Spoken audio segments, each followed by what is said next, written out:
Isang pinagpalang araw sa ating lahat. So, ngayong araw is May 4, 2024. So, bago lahat, gusto ko munang batiin ng happy 1 year and 7 months ang aking kasintahan. So, ayun, para sa ating mga bago lang at mga taong bagong tagapanig at tagapanood, muli muna nating balikan yung ating natapos na series netong last week. So, ang series na tatalakayin natin ngayon is God Sovereignty. So, gaya sinabi ko, muli muna natin balikan yung ating series netong nakarang week na Renewal and Transformation in Christ. So, yung dating tayo na talagang sagana dun sa mga flesh, sa mga gawain na hindi maganda dito sa mundong ito, is nabago simula nung nakilala natin ang Panginoon.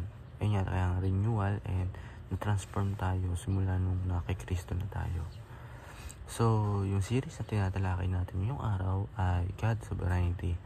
So, yung Diyos ay napaka-powerful, nakamapangyarihan. Yung nakikita natin, yung mga plants, animal, heaven and earth, miski tayong mga tao, is gawa ng Panginoon.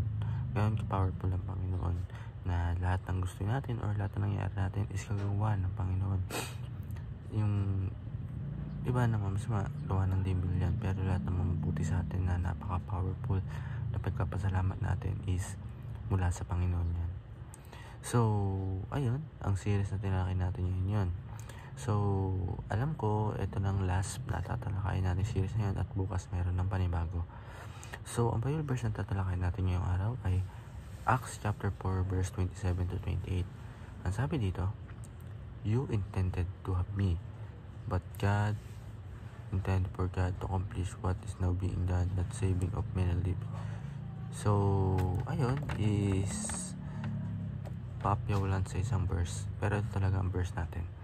"Indeed, Herod and principally met together with the Gentiles and the people of Israel in the city to conspire against your holy servant Jesus, whom you anointed. They did what your power and will had decided beforehand should happen." So, yun, para lumawak yung ating talakayan dito sa discussion na to, tayo ay dumako sa ating unang teaching. Ang una sa ating teaching, Jesus fulfills the life of Joseph. So, doon sa Bible verse na yan is ano yun sa buhay ni Joseph. So, yung binulpils ng Panginoon o ni Panginoong Jesucristo, yung buhay ni Joseph kung simula dumating siya sa buhay niya, binigyan siya ng wisdom ng ating Panginoong Jesucristo. So, sa number 2, Jesus suffered in order to save many people. So, ang Panginoong Jesucristo is nag-suffer. Nakita naman natin siya, pinahirapan siya, na pinatay siya, pinako siya sa krus. Nag-suffer siya ng sobra dahil sa ating mga kasalanan para tubusin tayo sa ating mga kasalanan. Jesus sits at the right hand of God. Yun, yung Panginoon is nakaupo. Siya, kumbaga, si Jesus yung nag-iisang anak ng God. Kaya siya yung tinaguri ang right hand ng Panginoon. Siya yung nagiging modelo ng God. Siya yung parang naging tulay sa atin. So, sa application, strive to imitate Christ. Yung mag-strive tayo para mag-imitate tayo sa Panginoon. Number 2, share in the suffering of Christ. Yeah. And sa last, spread the rule of Christ. Yun, ipalaganap natin kung ano nga ba yung rule, yung mga utos, mga salita ng ating Panginoon sa ating bayan. Kumbaga, magpabagamit tayo ay magdisipulo ng Panginoon. So, ayun lang po para sa araw na to, na may natutunan tayo sa pakikinig at panood. God bless to all.